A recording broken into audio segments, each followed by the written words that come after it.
Ella es abogada, especialista en en derecho laboral y también en derecho administrativo y compras públicas. Ha publicado artículos sobre informalidad, empleos y reforma laboral en medios vinculados al debate político.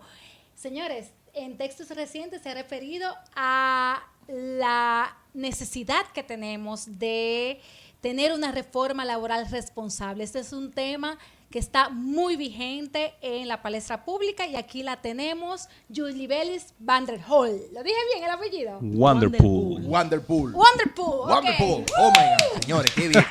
Señores, óigame algo, óigame. No es lo mismo usted llegar a su casa con su novia, apellido Vanderpool, que con la Pérez. No. Ay, no, Dios no. mío. Te van a ver diferente allí en tu casa. Cuidado con los Pérez. Julibelis, ¿cómo está usted? Bueno, Es que el Pérez. buenas tardes, Pérez, Francina, común. Raeldo, Iván, qué gusto Salud. estar aquí. Bienvenida. Yo creo que el apellido no distingue a las personas. Sí. El talento No. Facultativa, discúlpeme. Y mucho Pero menos en la sí. familia. Pero mi lector de pantallas dijo Van der Poel, así Ajá. que tengo que... Es Wonderpool. Wonderpool. Bueno, ya tenemos el apellido, lo otro lo construimos. Hay que ¿verdad? construirlo. Muy bien. Hablando mucho y aportando a la sociedad.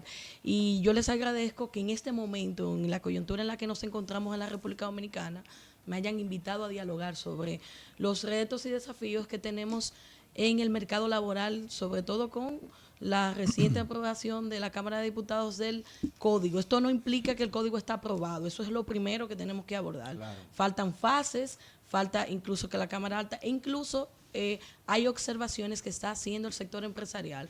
Aun cuando ya pasaron las fases de la consulta, el sector empresarial tiene... Y el sindical también. Y el sindical tienen observaciones y la última fase para que una ley sea aprobada es la promulgación del presidente. Y eso no ha ocurrido, por lo tanto, es bueno que la población sepa que esto es una fase. El hecho de que la Cámara de Diputados lo haya votado a favor implica un escalón del proceso. Es así. La Cámara Alta debe aprobarlo y luego el presidente. Debe promulgarlo. Exactamente. Sin la promulgación del presidente no hay una ley que tenga Mira, oficialidad. Julibelis, querida, me gustaría hacer lo más sustancial posible. Tenemos poco tiempo y quiero que la gente que nos está escuchando, de alguna forma que tenemos, ya sea emprendedores a quienes esto les afecta porque contratan personas, como gente que está en el mercado laboral formal, y que de alguna forma esto también les afecta.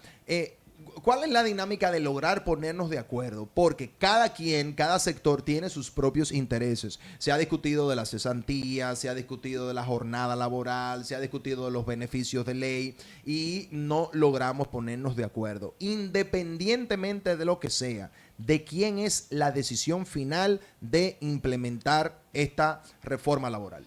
Mire, lo primero es que yo he visto con mucha preocupación el enfoque que desde hace más de 10 años que se está discutiendo la posibilidad de una reforma laboral hacia la cesantía.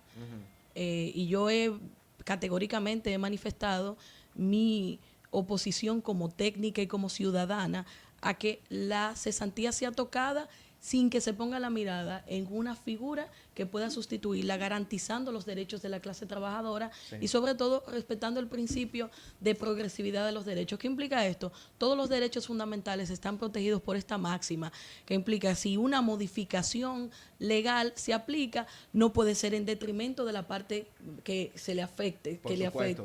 Tiene que mejorar su condición o mantener el statu quo. Por lo tanto, no hay posibilidad constitucional en la República Perdón, ¿y Dominicana. si esa condición de alguna forma afecta a la otra parte?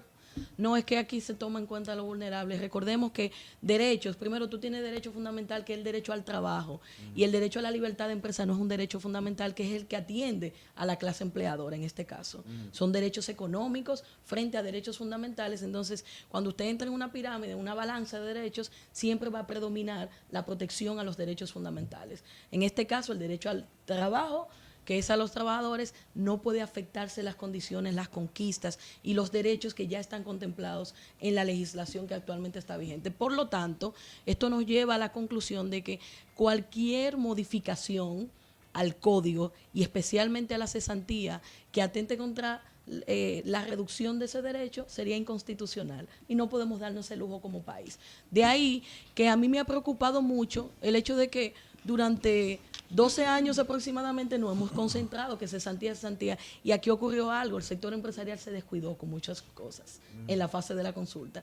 Y ahora sale a relucir, luego de que se aprueba en la Cámara de Diputados, con la cesantía intacta, tal y como lo establece la ley 1692, que es el código vigente, que hay aspectos que afectan al sector empresarial, pero no fueron tocados, no fueron discutidos, porque yo venía advirtiendo, hay muchas cosas que tienen que ver con ver la reforma del Código de Trabajo. No debía ser una reforma aislada a la seguridad social y a la realidad fiscal y tributaria que atiende a la clase empleadora en la República Dominicana. Ahora se habla La ley de que, de seguridad social se está trabajando también. pero no debió dejarse Aparte. Por de fuera, sí. porque lo que nosotros necesitamos, más allá de una reforma laboral, es una reforma en el empleo en la República Dominicana. Porque cuando bien yo defiendo las conquistas de los trabajadores, pero no podemos sostener la sociedad sin un sector empresarial que es que motoriza la economía. Pero Entonces, una nosotros- pregunta, Julie. Si hablamos de que en el país más del 54% está en informalidad y que los empresarios sostienen que el actual código fomenta la informalidad, desde esa perspectiva, ¿no sería beneficioso tocar este tema de la cesantía y buscarle un bajadero? Lo primero es que eso es falso, de que el código fomenta la informalidad. La informalidad se fomenta por falta de cultura de cumplimiento, que tenemos mucha en la República Dominicana. Cuando usted emprenda un negocio, debe saber los retos y las obligaciones que tiene, de tributar y de cumplir con las obligaciones sustanciales que como empleador le corresponden. Porque usted es una unidad Pero económica. es porque encarece los costos de contratación, Bueno, es por eso. es que cada actividad económica tiene costos y hay protecciones que se deben garantizar. Entonces, con esa cesantía que nosotros tenemos desde el 92 en la República Dominicana, se ha crecido económicamente en la República Dominicana. Y voy a desmontar el mito aquí, de esa postura que ha fijado el sector empresarial. Cuando se habla de que la cesantía es un costo oculto que impide el crecimiento empresarial y que también fomenta la informalidad, es totalmente falso, porque la cesantía es un derecho condicional que no es absoluto, porque depende de la forma de terminación del contrato de trabajo. Lo primero, Francina, hay 3 modalidades por las cuales termina un contrato de trabajo, que es el desahucio, cuando lo ejerce el empleador, y es porque usted ha decidido sin ninguna causa desvincular a su trabajador. Por lo tanto, usted ha planificado el dinerito que debe tener para eso. El segundo escenario es un despido, que de acuerdo al artículo 88 del Código de Trabajo, es porque el trabajador ha cometido una falta. Si usted prueba, se pierde el derecho a esa cesantía y el preaviso, que son los 2 capítulos de las prestaciones Para eso hay que estar laborales. organizado y hacer las aclaratorias Tercero, al ministerio. Y tercero, la dimisión, que es cuando el trabajador termina el contrato de trabajo por una falta de su empleador. Y para que eso sea posible, debemos tener a un empleador incumplidor. Por lo tanto, las 3 formas de terminación de contrato de trabajo y dependen renunciar. No, del empleador. pero la Entonces, dimisión no necesariamente tiene que ser por el incumplimiento del sí, empleador. si no, Puede no es ser también- justificada. Sí, no. pero pues también puede ser una dimisión, una renuncia que yo tenga. No, pues se llama desahucio. Cuando el cuando, trabajador, cuando el empleado renuncia. el desahucio ya. es por el empleador o por el trabajador. Cuando Ya. la terminación es sin causa, cualquiera de las partes que lo decida, es desahucio. La dimisión es por una causa justificada. Y si el trabajador prueba que esa falta o ese incumplimiento que alega es Sí, pero entonces real, hay 2 le va a modalidades tocar. del desahucio, porque cuando es el empleado, entonces no corresponden todas las prestaciones, pero cuando es la empresa, sí. Pero usted es sin causa, Francina, por lo tanto, usted está decidiendo desvincular a ese trabajador y usted ha debido planificar económicamente el pago de sus prestaciones laborales. No tiene una responsabilidad vinculada Pero mira al algo que se da trabajador. mucho, Julie. Tú tienes a un empleado que renuncia porque ya quiere otro trabajo. Se cansa, la gente se cansa de su trabajo. Y cuando tú le haces el cálculo, dice, no, pero que aquí no están todas mis prestaciones. No, es que esto es lo que te corresponde cuando tú renuncias. Sí. Entonces, cuando se dan cuenta que el cálculo no incluye la cesantía, ¿tú sabes qué sucede? el trabajador dice, no, pues está bien, yo no voy a renunciar, y empieza a llegar tarde, y ahí es que toca lo que tú dijiste, Entonces, registrar el mal comportamiento, pero lo hacen, o sea, es una práctica común que empieza a faltar, a no obedecer las órdenes, para Eso- que tú tengas que votar. Ahí hay Eso ignorancia. eso es peligroso para las empresas desorganizadas. Claro, y la desorganización no es una culpa del sistema, Claro que no. es una responsabilidad directa del que está emprendiendo un negocio. Hay una serie de registros que se deben agotar para cumplir. De hecho, a principio de año lo establece el código y el reglamento de aplicación. Dentro de los primeros 15 días, el empleador debe registrar su planilla de personal fijo. Ahí se establecen los salarios, horarios, la programación de las vacaciones de sus empleados, y en base a eso, que te da un PIN, tú puedes hacer la notificación de las novedades. Pero si yo no he cumplido con eso, al momento en que yo tengo que sancionar a un trabajador incumplidor, de acuerdo a las 19 causas que establece el artículo 88, y yo no puedo porque yo no he cumplido con mi obligación de empleador, puede ser por ignorancia o por que yo he querido omitirlo, pero la ignorancia no es una razón, porque la ley es de conocimiento público a sus 24 horas de ser promulgada, y tenemos un código del 92. Entonces, ahí hay muchas razones que son culturales incluso, de que nosotros emprendemos un negocio pero desconocemos cuáles son las obligaciones que están detrás. Eso Y es hablar así. de formalidad es algo muy serio, y a mí me preocupa mucho cuando el sector empresarial habla de eso, de que va a aumentar la informalidad. Al contrario, yo quiero Sí. hablar de algo con relación a una de las propuestas que ha hecho el sector empresarial sobre la cesantía, de que tenga un tope a los 5 años. Eso sí que aumenta la conflictividad y aumenta la rotación, porque ¿qué va a mover a un trabajador a mantenerse en un empleo a partir de los 5 años? Ahí sí se va a provocar terminaciones justificadas. Y frente a un sector empresarial que en muchos casos incumple con sus obligaciones sustanciales, usted va a aumentar la conflictividad. Y esa realidad no solo queda en esas dos partes, sino que hay una parte que tiene que ver con Sí. el Estado, porque conflictividad implica acrecentar el gasto público en materia del sistema judicial. En los diferentes, no sé si hay seminarios, cursos de emprendedurismo, o el Ministerio de Trabajo tiene talleres para eso, no lo sé. Pero vamos a suponer que yo vaya a tomar un curso de emprender, ya sea impartido Es por el el... Ministerio de Industria y Comercio. Bueno, exacto, La industria y Dirección de Emprendimiento. Ah, perfecto. Vamos a suponer que yo voy a hacer una formación ahí. ¿Me enseñan eso? Porque eso es muy importante. Yo no puedo emprender un negocio, una idea, y voy a tener empleados cuando yo no tengo ni idea de cómo es el sistema. Lo he escrito y lo he dicho en varias ocasiones, el Estado tiene una cuota de responsabilidad. De hecho, para yo autorizar inscribirte en la matrícula, un registro mercantil, yo debo darte una inducción de todas las obligaciones que tú No tienes. se hace, Entonces eso no se nosotros hace. vivimos constituyendo empresas y no sabemos, y esas empresas que terminan en Muy importante. informalidad, en incumplimiento de impuestos, porque ¿cómo surge un negocio? Yo creo que lo he dicho aquí. Sí, pero mira una cosa. y hasta un contable te puede hacer perder sí, dinero. No, pero perdón. Yo creo que aquí hay que tener también una dinámica de que no estamos bregando con muchachos. Y de que aquí no podemos estar como si fuera un maternal. No, Eso no, es Raelo, no maternal. es eso. Es Pero que si tú eres yo abrí una empresa en Estados Unidos hace un año. Y a Sí, mí no, nadie no. me dijo con lo que yo tenía que No, hacer. no, Yo Raelo, entiendo, no o sea, diga eso, me Raelo. encanta un Raelo. profesional, No, pero no, perdón. Hay un O tema sea, de educación de sí, fondo. pero perdón. Imagínate tú que yo tenga que para abrir una empresa tengo que agarrar y coger un curso. Pero al menos debe tener información de cómo pero es que el esa sistema. información está pública. No, pero que tiene Sí, que haber es algún verdad. tipo de Todos orientación, debe Todos haber. los ciudadanos, Iván, están en la obligación de conocer la ley. Claro. ¿Qué es lo que Sí, pasa? por eso. Que hay un tema de educación, Claro, es cultural, claro, el hecho de claro. que no queremos leer, no queremos conocer.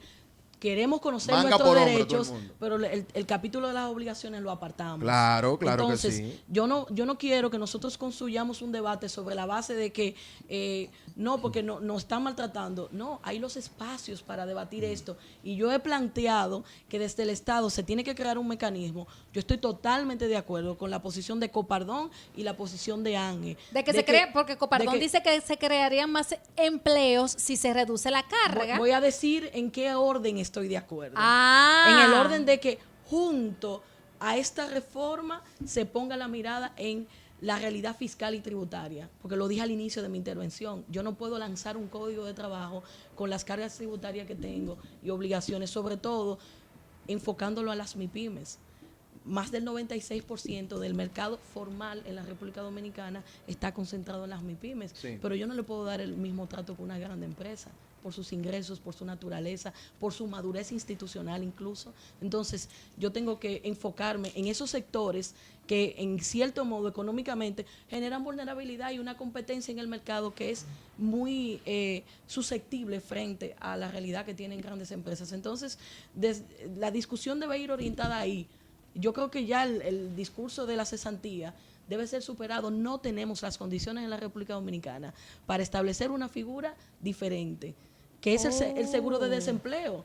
No me presentes una figura si tú no me has dicho cómo se va a financiar, quién lo va a administrar. Y el financiamiento tiene que tener una participación del sector empresarial, trabajadores y el Estado. Mira, Lo que pasa hay es que una... esa discusión debe ser sensata. Hay una realidad y es que evidentemente ya se nos acaba el tiempo. Lamentablemente tenemos que entregar acá a la emisora, pero estamos de frente a en la ley del huevo y la piedra. Aquí hay una realidad y es que sin trabajadores, los empleadores no pueden desarrollar sus actividades y sin los empleadores, los trabajadores no tienen ningún tipo de razón de ser. Van a tener todos que poner una yaniquequera porque al final de la jornada la queja es muy generalizada y es más las quejas de los que emplean sobre los que están sobre los trabajadores que de los trabajadores de sus empleadores. ¿Sabes por qué? Porque lamentablemente aquí nadie está formado, ni los empleadores sobre lo que les corresponde, ni los trabajadores sobre lo que les corresponde a ellos. Es una dinámica genérica de información. Lo que sí yo te puedo decir algo, que quienes crean la riqueza son los que crean los trabajos. Entonces, yo creo que los incentivos que se les están dando a los grandes industriales tienen que de alguna manera irse desescalando hasta entregar esos incentivos a la clase media, que son los que más empleos crean en la República Dominicana, y que de alguna forma nosotros comencemos a formar a los trabajadores aquí en la República Dominicana sobre la base de sus deberes y de sus derechos para que ellos verdaderamente los conozcan. Para irnos, una hipotética... No, pero espérate, déjame hacerle alguito. Está bien, Yo no puedo. que ella me responda esto y después vamos contigo y nos vamos. Ajá. Pero esto es una vaina hipotética mía. Un ejemplo aquí, soñar no cuesta nada. Okay. Si logramos ponernos de acuerdo con que el sueldo mínimo por ley sea equiparable a la canasta básica familiar, ¿usted estaría de acuerdo en que eliminen la cesantía? No, lo que pasa es que yo siempre voy a estar del lado de que se respete la Constitución, y eliminar la cesantía es inconstitucional. Lo otro es que si tú llevas el salario, a nosotros tenemos una realidad y es que la canasta básica supera los 47,000 pesos, pero el salario mínimo para la grande empresa, que es la categoría, es de 29,000 y pico de pesos. Sí. Tú dices, ¿cómo la gente vive? Si tú llevas ese salario a la canasta básica, el tapón va a llegar a pintura. No lo vamos a soportar. Las empresas van a quebrar. Ahí sí es una realidad. Ahora, yo lo que creo que a esa gran masa de MIPYMES, el Estado debe buscar una salida con entiendes que incentivos, subir de 29 el sueldo a 47 las empresas quiebran? Bueno, no las empresas, el Estado, porque ¿a quién tú le vas a traducir ese costo?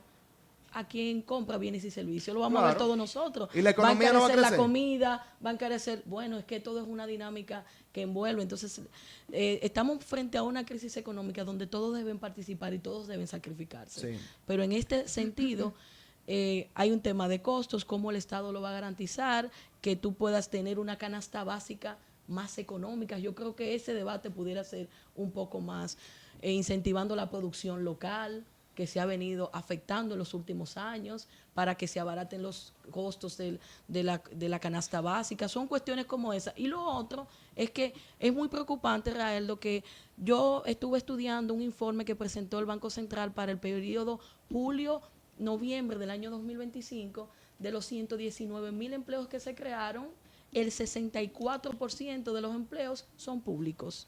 Apenas un 1% es formal. Todo lo otro es informal del sector privado. Por lo tanto, no estamos creciendo y eso no es culpa de la cesantía.